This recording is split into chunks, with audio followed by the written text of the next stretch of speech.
नमस्कार, आप देख रहे हैं न्यूज एक्सप्रेस और मैं हूं आपके साथ ज्योति कनौजिया। आइए नजर डालते हैं खबर की ओर। छत्तीसगढ़ राज्य में आचार संहिता लगने के बाद सक्ती जिला के कलेक्टर और एसपी ने मीडिया के साथ किया प्रेस कॉन्फ्रेंस। छत्तीसगढ़ में 2 चरणों में होंगी वोटिंग, पहला 7 नवंबर, दूसरा 17 नवंबर और नतीजा 3 दिसंबर को। छत्तीसगढ़ में विधानसभा चुनाव को तारीखों का ऐलान होते ही आचार संहिता लागू हो गई है, जिसको देखते हुए सक्ती जिला की कलेक्टर श्रीमती नुपुर राशि पन्ना जी और वरिष्ठ पुलिस अधीक्षक महोदय श्री MR अहिरे जी ने सक्ती जिला मुख्यालय सभा कक्ष कलेक्टर में जिले के सभी मीडिया के साथियों के साथ में प्रेस कॉन्फ्रेंस किया। चुनाव के संबंध जिला के कलेक्टर श्रीमती नुपुर राशि पन्ना और वरिष्ठ पुलिस अधीक्षक महोदय श्री MR अहिरे क्या कुछ कहते हैं, चुनाव को लेकर जानते हैं। देखिए न्यूज एक्सप्रेस में प्रदेश रिपोर्टर शरद कुंभाकर के रिपोर्ट में। सबको मेरा नमस्कार। आज PCI निर्वाचन आयोग नई दिल्ली द्वारा विधानसभा निर्वाचन 2023 के लिए घोषणा कर दी गई है, जिसमें सक्ती जिले में 3 विधानसभा है।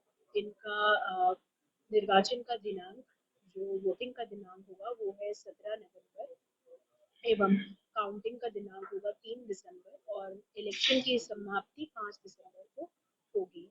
हमारा जो इलेक्शन होगा वो सेकेंड चरण यानी द्वितीय चरण में छत्तीसगढ़ में होगा। हमारे पास 3 विधानसभा है, सक्ती, चंद्रपुर एवं जैजैपुर। इसमें हमारे पास कुल मतदाता 6,96,032 है, ये विधानसभा वाइज है। और हमारे पास 623 पोलिंग स्टेशन है जो हमारे सक्ती जिले में है। अगर तीनों विधानसभा को मिलाए तो हमारे पास 765 मतदान केंद्र है। वोटिंग की प्रक्रिया को बिल्कुल अच्छे तरीके से कराने के लिए हमने इसमें लगभग 3000 पोलिंग पर्सनल के लिए डिप्लॉयमेंट हम लोग करेंगे। इसमें हमारे पास 821 हमारे पास सर्विस वोटर्स भी हैं, जिनको हम लोग पोस्टल बैलेट्स भी इशू करेंगे। साथ ही जितने लोग हमारे मतदान में कर्मी शामिल होंगे उनको भी हम लोग इलेक्शन ड्यूटी सर्टिफिकेट्स जारी करेंगे।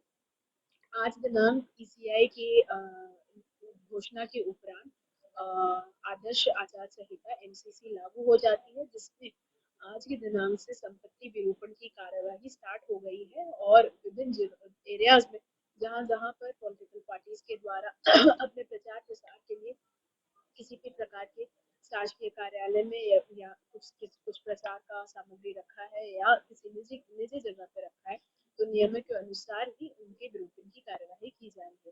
साथ ही धारा 144 दैट इज 144 लागू कर दी गई है, जिसमें किसी प्रकार का जुलूस या किसी प्रकार का अगर प्रचार प्रसार किसी से करना है या किसी प्रकार का सम्मेलन है तो उसमें भी नियमों के अनुसार ही कार्रवाई करनी है। किसी प्रकार का अगर प्रचार प्रसार करना है तो या तो गाड़ी या स्थल का चयन या हेलीपैड का आरक्षण अगर किसी को करना है तो वो सुविधा ऐप के थ्रू कर सकते हैं और आवेदन को प्रोसेस किया जाएगा। हमारे तीनों रिटर्निंग ऑफिसर्स जो तीनों विधानसभा में हैं उनके द्वारा रेजोल्यूशन दिया जाएगा।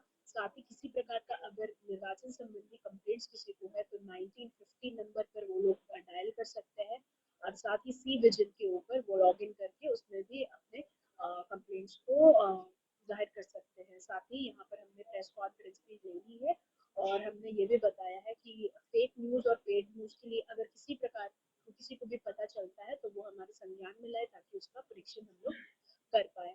आशा करती हूँ कि सभी जिलेवासी इस मतदान में आगे बढ़ चढ़ करके अपना वोट देंगे और एक अच्छी सरकार बनाने में सहयोग देंगे। Thank you. जिला सक्ती में कुल जिस ढंग से भी चुनाव आयोग के प्रेस कॉन्फ्रेंस के आधार पर आज से मॉडल कोड ऑफ कंडक्ट लागू हो चुका है। आज प्रेस विज्ञप्ति या प्रेस मीटिंग के माध्यम से आज सभी लोगों को इसके बारे में जानकारी भी दी गई है। पूरे सक्ती जिले में चुनाव को लेकर हमने पूरी तैयारी कर रखी है और इसमें विशेष रूप से जो चुनाव आयोग के निर्देश है उसके हिसाब से हम लोगों ने जितने भी लघु अधिनियम के तहत जो कार्रवाई करना था, अवैध रूप से आर्म्स के खिलाफ इलीगल जो एक्साइज है जिसमें आबकारी एक्ट से रिलेटेड चीजें हैं और एनडीपीएस से रिलेटेड चीजें हैं, वो सभी माइनर एक्ट में जितने भी कार्रवाई करना है, अधिक से अधिक इसमें कार्रवाई कर रहा है। मोटर व्हीकल चेकिंग कर रहे हैं। सभी आर्म्स जो लाइसेंसी वेपन है थाने में जमा कराने की भी प्रक्रिया शुरू कर दिया गया है। क्योंकि चुनाव आयोग के इसमें आदर्श आचार संहिता लागू होते ही सभी समस्त अधिकारी कर्मचारी चुनाव आयोग के अधीन हो जाते हैं डेपुटेशन पे, और लगातार इसमें हम चुनाव किस ढंग से शांतिपूर्ण और free fair and peaceful election कैसे हो, उसी पर ही हमारा मेन फोकस रहता है। और इसके अलावा हम थाने क्षेत्र में सभी पोलिंग बूथ जो है उसको हम संवेदनशील और अति संवेदनशील, आजकल जो वल्नरेबल और क्रिटिकल बूथ के रूप में इसको हमने आइडेंटिफाइड किया है, और उसके हिसाब से जितने भी वल्नरेबल और क्रिटिकल बूथ है टोटल 87 इसको आइडेंटिफाइड किया गया था। और इसके अलावा जो जहां पर पूर्व में आपराधिक घटनाएं हुई हैं और पिछले इलेक्शन में भी और आने वाले दिनों में इस प्रकार के संभावित है, जहां पर भी कुछ लोग, कुछ ऐसे ग्रुप हैं जो इसमें गड़बड़ कर सकते हैं, उनको हम लोगों ने सभी टारगेट करके उसको भी इस तरीके क्रिटिकल मैपिंग किए हैं। उसके हिसाब से हमने सेंट्रल पैरामिलिट्री फोर्स की अलग से डिमांड किया है, और सेंट्रल पैरामिलिट्री फोर्स उस हिसाब से हमको मिलेगा और उस ढंग से हम लोग वहाँ पर डिप्लॉय करेंगे। जितने भी जिले में गुंडे बदमाश, नगरानी बदमाश है, उसके खिलाफ पुलिस लगातार कार्रवाई कर रही है, और आने वाले दिनों में वो सभी ऐसे लोग जो गलत कार्यों में लिप्त हैं उनके खिलाफ पुलिस सख्ती से कार्रवाई करेगी, चाहे वो संपत्ति विरूपण का हो या इस प्रकार के जो वाहनों में अनावश्यक अपना पहचान चिन्ह लेके चल रहे हैं उनके खिलाफ भी। तो इस सभी प्रकार की चीजें जो चुनाव आयोग के निर्देश के आधार पे होगा, तो पुलिस मुस्तैदी से अपना कार्य करेगी और लगातार चुनाव शांतिपूर्ण ढंग से संपन्न हो, इसके लिए हम प्रयास करेंगे। 37 हम लोगों ने क्रिटिकल बूथ जो अति संवेदनशील के रूप में चिन्हांकित किया है, और वो चिन्हांकित बूथ को हम लोगों ने पहले से विजिट कर लिया है, और उसके हिसाब से हमने सीएपीएफ जो सेंट्रल पैरामिलिट्री फोर्सेस हैं उसकी डिमांड किया गया है, और वो समय पे हमको उपलब्ध हो जाएंगे, और उस हिसाब से हम वहाँ पर उनका डिप्लॉयमेंट करेंगे। पुलिस का लगातार गश्त, सर्चिंग और इस तरीके की चीजें, hotel, lodge, dhaba, station, railway station, bus stand, इसकी चेकिंग लगातार चलेगी, और अवैध काम में लिप्त ऐसे लोग जो बदमाश गुंडे प्रवृत्ति के लोग हैं उनके खिलाफ सख्ती से कार्रवाई करेंगे। इस खबर में फिलहाल इतना ही। बने रहे न्यूज़ एक्सप्रेस के साथ।